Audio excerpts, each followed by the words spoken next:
শিৱসাগৰ শিমলুগুৰি সংযোগী বিজি ৰোডৰ পুনৰ নিৰ্মাণ কাৰ্য আধাতে সামৰি দিয়াত বৰ্তমান পুখুৰী সদৃশ গাঁতৰ সৃষ্টি হৈছে। ইয়াৰ পৰিপ্ৰেক্ষিতত আজি আটাচুৰ উদ্যোগত স্থানীয় ৰাইজে চেৰিকাপাৰত পথ অৱৰোধ কৰি তীব্ৰ প্ৰতিবাদ সাব্যস্ত কৰে। পথৰ নিৰ্মাণ কাৰ্য সম্পূৰ্ণ কৰক, লোক নিৰ্মাণ বিভাগ হাই হাই, আটাচু জিন্দাবাদ আদি শ্লোগান দি পৰিৱেশ উত্তাল কৰে। পথটোৰ ভিন্ন স্থান পুখুৰীলৈ পৰিণত হোৱাত অতি বিপদজনকভাৱে যাতায়াত কৰিবলগীয়া হৈছে অঞ্চলবাসীয়ে। দুৰ্ঘটনা হৈছে যদিও বিভাগীয় কৰ্তৃপক্ষ ঠিকাদাৰৰ নীৰৱ দৰ্শক হৈ থকা বুলি ক্ষোভ প্ৰকাশ কৰিছে আটাচুৱে। অভিযোগ মতে 18 কিলোমিটাৰ দৈৰ্ঘ্যৰ পথটো পুনৰ নিৰ্মাণ কৰিবলৈ চৰকাৰে 121 কোটি টকা আবণ্টন দিছিল যদিও সেই পুঁজি সঠিক ব্যৱহাৰ নকৰি আধাতে সামৰিলে কাম। অতি দুৰ্ভাগ্যজনক আৰু লজ্জাজনক বিষয়। আচলতে এছিয়াৰ ভিতৰত এটা অতি ব্যস্ততাপূৰ্ণ যিটো ভুৱন গগৈ চন্দ্ৰ পথ, এই পথটো বাৰম্বাৰ প্ৰতিবাদ কৰাৰ পিছতো আচলতে এই পথটো আজিলৈকে মেৰামতি সম্পূৰ্ণ হোৱা নাই, নিৰ্মাণ কাৰ্য আচলতে সম্পূৰ্ণ হোৱা নাই।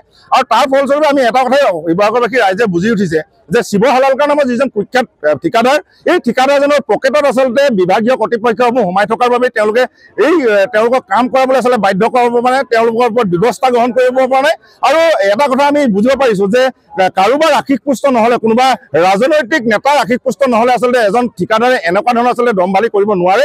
আৰু তাৰ পৰা এটা কথা আচলতে বুজি পাইছোঁ যে এই যি হ'ল লোক নিৰ্মাণ বিভাগৰ আচলতে বিভাগীয় কৰ্তৃপক্ষ আছে, তেওঁলোকে কেৱল ৰাইজৰ যিসমূহ দাবী, এই দাবীসমূহৰ ওপৰত পিঠি দি এজন ঠিকাদাৰক আচলতে তেওঁলোকে সন্তুষ্ট কৰাতে ব্যস্ত।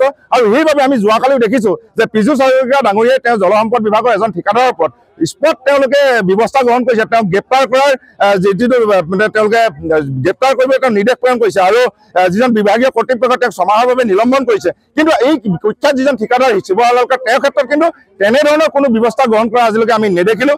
ইয়াৰ আগত এবাৰ প্ৰতিবাদ কৰাৰ পিছত তেওঁলোকে কিছুদিনৰ পৰা কাম আৰম্ভ কৰিছিলে আৰু শিৱ হালালকাৰ নামৰ ব্যক্তিজনৰ পৰা বেলেগ এজন ঠিকাদাৰক তেওঁলোকে কামটো হস্তান্তৰ কৰিলোঁ বুলি আমাক জনাইছিলে। কিন্তু এতিয়া আমি জানিব পাৰিছোঁ যে গোটেই কামটো শিৱ হালালকাৰ নামৰ এই কুখ্যাত ব্যক্তিজনৰ হাততে আছে।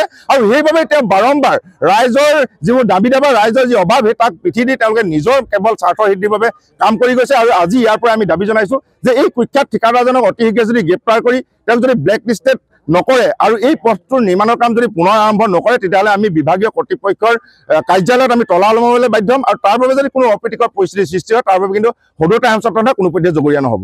শিৱসাগৰৰ পৰা মণি গগৈৰ ৰিপৰ্ট, এনি ভাৰত 24।